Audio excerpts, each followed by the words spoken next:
আওয়ামী তখন লীগ চায় নির্বাচন করতে, এটা মামাবাড়ির আবদার না। আওয়ামী লীগ একটা গণহত্যাকারী রাজনৈতিক দল, সেই রাজনৈতিক দল নেতাদের বিচার হচ্ছে। আওয়ামী লীগের এখন ইচ্ছা করলেই আমি রাজনীতি করতে চাই, এখন কলকাতায় বসে রাজনীতি করা যাবে না, দিল্লিতে বসে হুম, রাজনীতি করা যাবে না।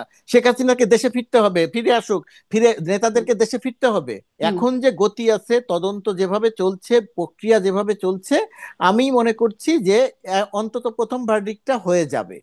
হয়ে যাবার পরিপ্রেক্ষিতে তখনকার বাস্তবতা অনুযায়ী আওয়ামী লীগ নির্বাচন করতে চায় কি চায় না, কিভাবে চায়, সেটা আওয়ামী লীগের অবস্থার উপরে ভিত্তি করে তখনকার পরিবেশটা নির্ধারিত হবে।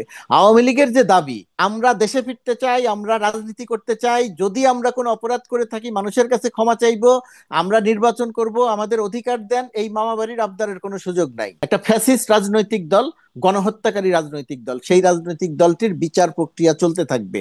এই যে যারা অপরাধী, এই অপরাধী যারা, গণহত্যা যারা সংগঠিত করেছে, বাংলাদেশের মানুষ তাদেরকে নির্বাচন করতে দিতে চাইবে না। ওই যে নতুন রাজনৈতিক দলটি যেটা বলছে, ওই বক্তব্যের সঙ্গে আমি সম্পূর্ণ একমত। সুতরাং এখানে মামাবাড়ির আবদারের কোনো সুযোগ নাই, এখানে জাতিসংঘের কোনো ব্যাপার নাই, এখানে বাংলাদেশের মানুষের ব্যাপার আছে। জাতিসংঘের মহাসচিব যা বলেছেন, সেনাপ্রধানও যেহেতু বলেছেন যে ডক্টর ইউনূসের সাথে যখন কথা হয়েছে তখন বারবারই কথা হয়েছে, তখনও তিনি ইনক্লুসিভ শব্দটা ব্যবহার করছেন। ইনক্লুসিভ অর্থ এই নয়, ইনক্লুসিভ অর্থ এই নয় যে সেনাপ্রধান বলেছেন যে আওয়ামী লীগকে নিয়ে আসো, এনে শেখ হাসিনাকে নির্বাচন করাও, এই কথা বলেন নাই সেনাপ্রধান। হুম, জাতিসংঘ মহাসচিব বলেন নাই যে শেখ হাসিনাকে দেশে ফেরত না এনে না, শুধু আরেকটা ইনক্লুসিভ নির্বাচনের শব্দটা। ব্যবস্থা করেন। হ্যাঁ, তো ওই ইনক্লুসিভ শব্দ দিয়ে আওয়ামী লীগকে টেনে আনাটা এটা বিশেষ উদ্দেশ্যমূলক হবে। হুম। বাংলাদেশের বাস্তবতা এমন নয়, গণহত্যাকারী একটি আওয়ামী লীগকে রাজনৈতিক ছাড়া দলকে, ইনক্লুসিভ, আওয়ামী লীগকে ছাড়াই আওয়ামী লীগকে ইনক্লুসিভ। ছাড়া কি, আওয়ামী লীগ না, এত সরল ভাবে বলা যাবে না আওয়ামী লীগকে ছাড়া অথবা ছাড়া না।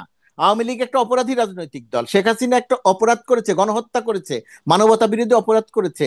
সুতরাং সেই রাজনৈতিক দলটি বাংলাদেশের মানুষ মেনে নিবে। আপনি বলছেন কিভাবে ঠেকাবে?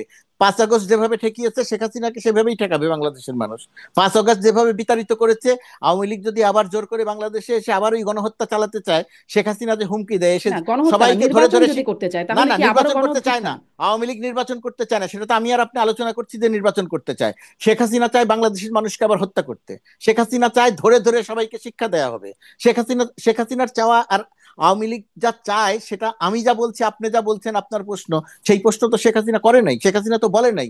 শেখ হাসিনা তো বলে নাই যে আমি ভুল করে ফেলছি, মাফ করে দেন, আমি আবার দেশে ফিরে নির্বাচন করতে চাই। শেখ হাসিনা তো এইভাবে কথা বলে নাই, সেই কথা বললে সে মাপ পাবে না।